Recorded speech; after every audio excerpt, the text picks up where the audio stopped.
এতদিন কয়াবার আইন আছে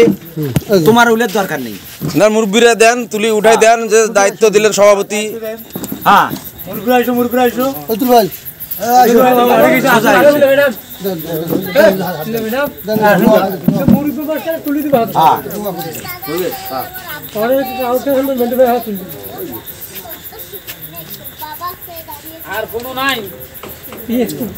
দুইটা কথা বলেন বলেন এখানে মানে মসজিদের নাম বলেন আগে ফতেপুর মসজিদ মধ্যপাড়া জামে মসজিদ পুরাতন জামে মসজিদ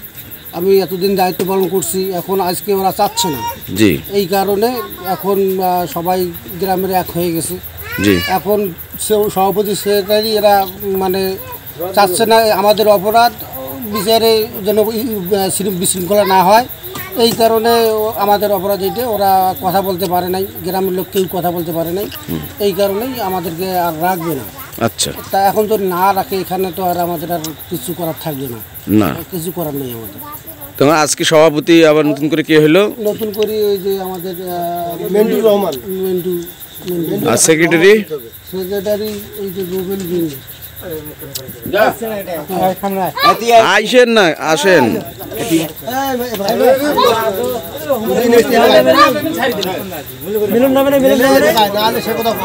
নামেন নামেন তাহলে আপনি কি উনি কি সহসভাপতি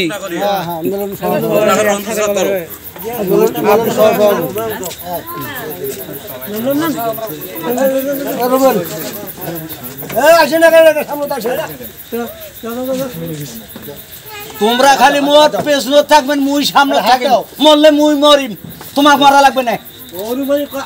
আমি একটা কথা বলছি এখন কাগজ হস্তান্তর হচ্ছে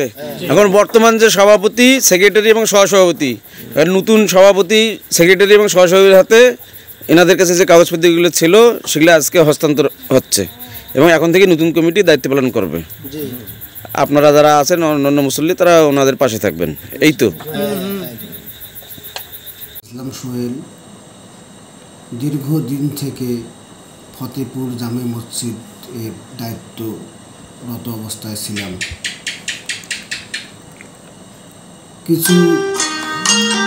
দীর্ঘদিন থেকে এই ফতেপুর জামে মসজিদে কর্তব্যরত ছিলাম কি পদে সভাপতি পদে আমি মোহাম্মদ শাহজাহান ইসলাম সোহেল এখন এখানে একটা মসজিদ নিয়ে জমি নিয়ে ঝামেলা অনেকদিন থেকে চলতেছে এই ঝামেলা চলাকালীন অবস্থায় সমঝোতার মাধ্যমে যেন সব কিছু হয় এটাই আমি চাই আরও লোক চায় কিন্তু ঘটনা হচ্ছে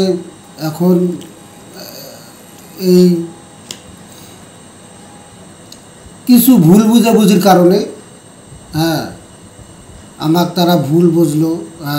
ভুল বোঝাবুঝির কারণে আমার তারা গোড়াল গ্রাম একত্র হয়ে আমাকে তারা রাখবে না সভাপতি এখন আমি তো জোর করে ওখানে থাকতে পারিনি এখন এমতো অবস্থায় আজ থেকে আমি এই মসজিদের ব্যাপারে এমনি মুসল্লি সাধারণ মুসল্লি হয়ে থাকবো কিন্তু আজ কি আর বলবো অনেকদিন থেকে আসি আর মসজিদও ছাড়তে পারবো না নামাজ তো পড়তে হবে আমার এই মসজিদের এখন যদি কোনো গণ্ডগোল আপনার কোনো ঝামেলা হয় আমি এই ব্যাপারে আমার কোনো ভূমিকা থাকবে না আর এই দায়ভারও আমি নেব না আজ থেকে আর আমি সাধারণ মুসলিমের মতো নামাজ পড়বো নামাজ পড়ে আসবো এতটুকুই আমার এখন দায়িত্ব আমার কাছ থেকে ওরা কাগজপত্র সব কিছু আজকে বুঝিয়ে নিছে বুঝিয়ে নেওয়ার কারণে সমস্ত আমি বুঝিয়ে দিছি হিসাব নিকাশ সব কিছু বুঝিয়ে দিছি আমি আর বুঝিয়ে দেওয়ার কারণে ওরা সঙ্গে সঙ্গে ওরা কমিটিও গঠন করছে আমার সামনেতে কমিটি গঠন করছে ওখানে উপস্থিত ছিলেন আমাদের গ্রামের যে মান্যগণ্য ব্যক্তি সবাই উপস্থিত ছিলেন এবং এমনকি ইমাম সাহেব আমাদের সেও উপস্থিত ছিলেন মুয়াজ্জিন উপস্থিত ছিলেন এবং গ্রামের প্রতিটা বাড়ির লোক উপস্থিত ছিলেন এই বলে আমি আমার বক্তব্য শেষ করলাম